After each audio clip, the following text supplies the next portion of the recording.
Hey guys, Mark Holmes here, and as always, I appreciate you guys watching and commenting and being part of the Joe Boo Sports Report.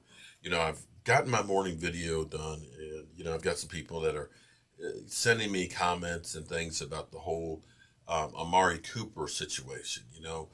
Mike Fisher actually had a video on SI.com yesterday showing the last couple of plays in the game where, Amari Cooper, you could see definitely wasn't selling out on the plays and trying to block downfield, where we still had a chance. And maybe if Amari Cooper had, maybe we would have won the game. But, I won't point to and say that's the only thing that hurt us in that game. We had so many different things that hurt. But this is where this feels like deja vu. I have always been a person who believes that you learn from the past. I like to go back and look at things that the Dallas Cowboys did great before. And, this way you can say, how does that relate today? Yes, the guys are bigger, faster, stronger, but it's still about putting the ball where the other team's not. Can you beat the guy in front of you? It doesn't matter if you're 240 and he's 240, or you're 300 and he's 300, or you're 340 and 340. You still have to beat the guy in front of you. But it seems like we have Groundhog Day when it comes to the Dallas Cowboys. And we still seem to be stuck in the same position time after time. And this Amari Cooper situation, this is literally deja vu, not from way back, 25 years ago. This is deja vu from just like 5 years ago. Amari Cooper is being Dez Bryanted. Amari Cooper is being Dez Bryanted. This is exactly the same thing that happened with Dez Bryant. Don't believe me? Okay. The only difference between Dez Bryant and Amari Cooper is Dez Bryant is going to get in your face. Dez Bryant will tell you, I don't want to be the scapegoat. Amari Cooper, he's not going to say anything. But listen to me. Listen to me. Everybody thought that Dez Bryant was going to be retained. Because you had Jerry Jones, of course, say, we love Dez Bryant, his passion and everything and stuff, and we can't envision the team being without him.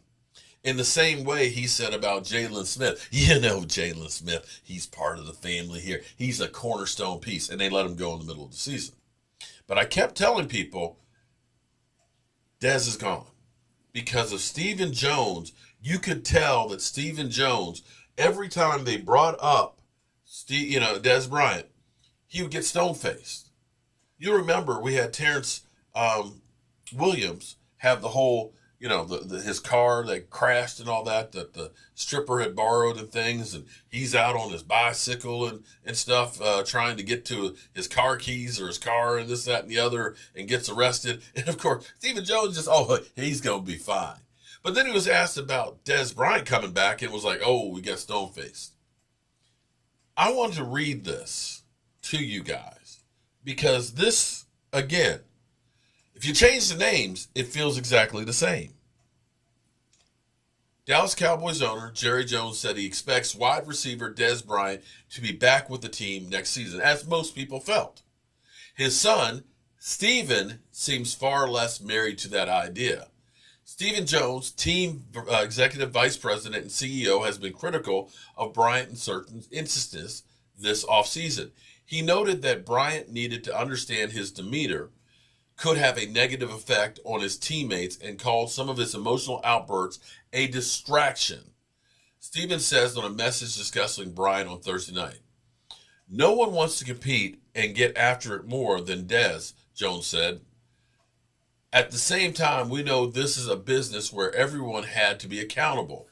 We're going to be grinding it out, trying to understand what is in the best interest of our business." From a business standpoint, moving on from Dez Bryant could easily be the prudent decision. His production in 2017 wouldn't seem to justify the $12.5 million salary this fall, particularly when Dallas would save $8.5 million against the salary cap in releasing him.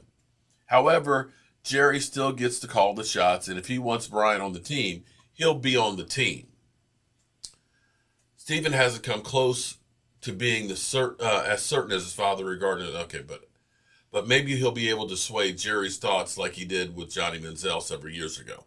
Okay, now here's the difference in the whole situation. Dez Bryant. Dez Bryant, of course, will tell you about yourself. On Friday, Bryant fired back at the Cowboys' executive vice president, Stephen Jones, for saying 2017 was tough on quarterback Dak Prescott because he had a boisterous wide receiver in his ear. Here we go with that scapegoat shit, Bryant tweeted. I changed everything to the game and went the other way. You know what the real problem is? Don't put me on with that bullshit garbage-ass play calling. Everybody lines up in the same spot for 17 weeks.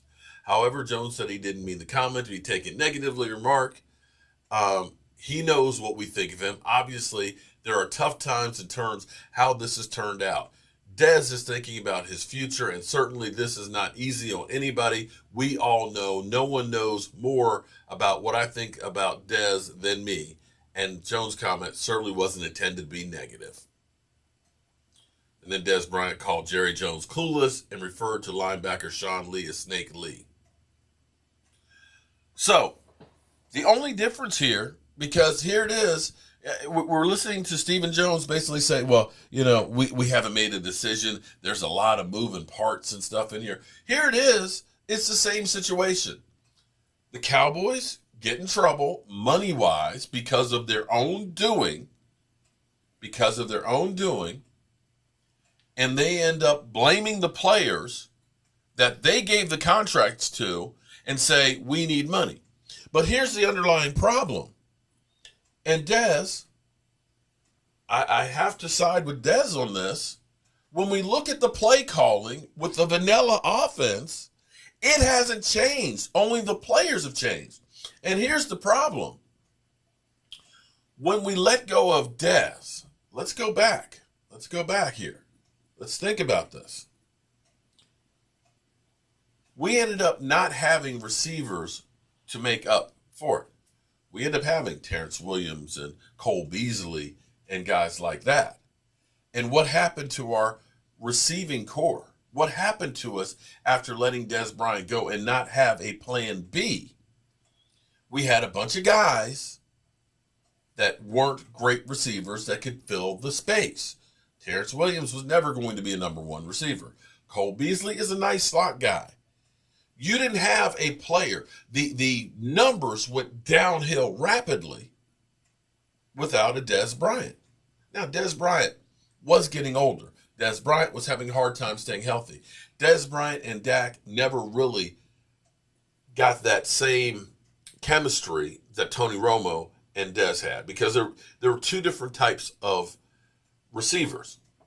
Tony Romo was a great make-it-up-as-you-go-along guy. He'd buy time and run around and things. And Dez Bryant was a physical specimen who could out-muscle other players. The problem was, as Dez got older, he wasn't able to do that. And that's where you rely on timing and knowing that the receiver is going to be at this spot and I'm throwing to that spot. Dez wasn't always on that spot. And that's why Dez and Dak didn't work together. And I'm not saying that it wasn't time for Dez to go. I can understand the points where the Cowboys are saying, we got $22 million and you're not giving maximum effort. In the same way, when Xavier Woods basically said nobody gives 100% on every play, he's no longer with the team. I'm pointing out that this is exactly the same thing that we have.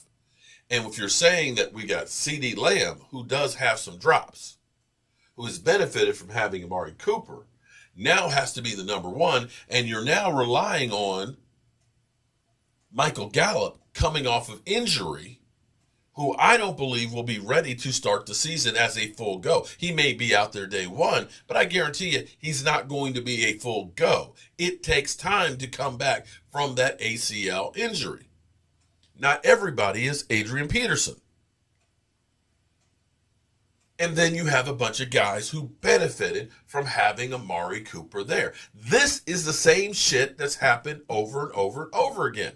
The Cowboys go through, they end up overpaying players, and you can look at Jalen Smith. You can look at, of course, Zeke Elliott, and maybe even Amari. And then they blame them for overpaying them and make them the scapegoat.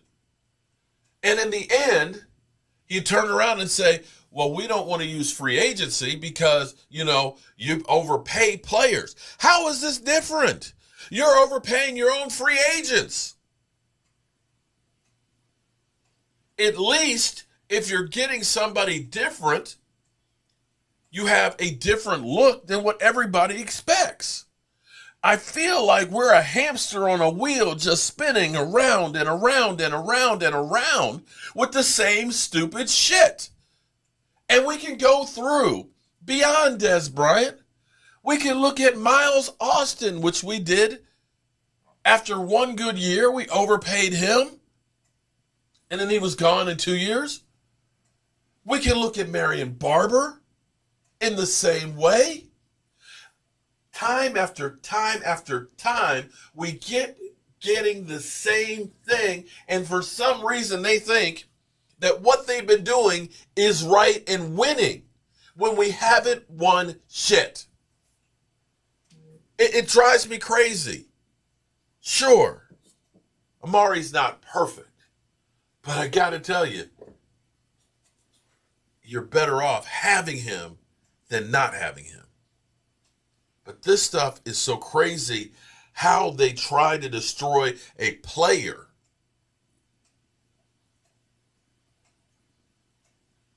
You loved him when you signed the contract.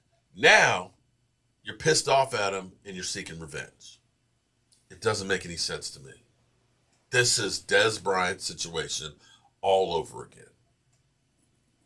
Was Dez Bryant in the right? You couldn't do the meltdowns that he had. I agree with that.